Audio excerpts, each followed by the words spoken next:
সুযোগ দেওয়া হয়েছে তারপর আমাকে কেন সার্ভাইভ করবো? কেন আমি কিন্তু ওয়াজ মাহফিলে আসি আমরা অনুদান দিয়ে সার্বিক সহযোগিতা করে এখানে এসে দাঁড়াই। আর অনেক সবার কথা বলছি না, অনেক বক্তা আছে অর্থের বিনিময়ে এখানে আছে। বিচার করতে হবে। একজন সমাজবাসী, সমাজপতি, সমাজের যে কমিটি, সে যতটুকু এই সমাজের কল্যাণে কাজ করতে পারবে, একজন ইমাম কিন্তু পারে না। সে ইমামের দায়িত্ব নিয়ে বসে আছে। কেন পারে না? আমি আমার সমাজের প্রত্যেকটা সভাপতিকে বলবো, আপনারা দায়িত্ব নিন, আপনারা সমাজ গঠন করুন, আপনাদের ছেলে মেয়েদেরকে সঠিক পথে রাস্তা দেখা।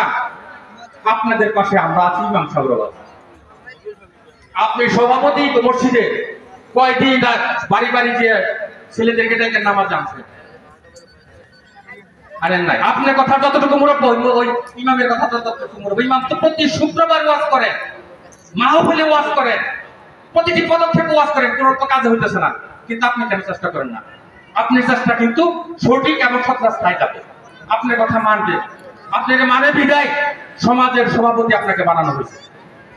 সম্মানিত নেতৃবৃন্দ, আমি রাজনৈতিক বক্তব্য দেওয়ার জন্য মঞ্চে আসি নাই। আমি আসি আপনাদের সহপাঠী ভাই হিসাবে সঠিক রাস্তা দেখানোর জন্য, সমাজকে সংস্কার করার জন্য। দীর্ঘ 17টি বছর আপনাদের মাঝে আসতে পারি নাই। ওয়াজ মাহফিলে 17 বছর হয় নাই। আমরা কারাদণ্ড ছিলাম, দেশ সমাজ থেকে বিতাড়িত ছিলাম, এলাকা থেকে বিতাড়িত ছিলাম। আমরা যখন এই ছাত্র সমাজ, আমার সাধারণ মানুষ, যেদিন এই সন্ত্রাস স্বৈরাচার সরকারের পতন ঘটেছে, তারপরের দিন থেকে ঈদের মতো ওয়াজ মাহফিল এই সারা বাংলাদেশে শুরু হয়ে গেছে। আমরা তার সার্বিক সহযোগিতা করছি। এই অখণ্ডতা রাখার দায়িত্ব আপনাদের। আর সরকার এই বাংলার মাটিতে জায়গা পায় না, যেটা ইসলাম বিরোধী, ইসলামের ওয়াজ মাহফিলকে। আরে কাসিম সাহেব অন্য জায়গায় সকলের দোয়া চাই। আমি আমার বক্তব্যে যদি কোনো প্রকার কাউকে মনে কষ্ট দিয়ে থাকি, সেটা আল্লাহর কাছে ক্ষমা করবে।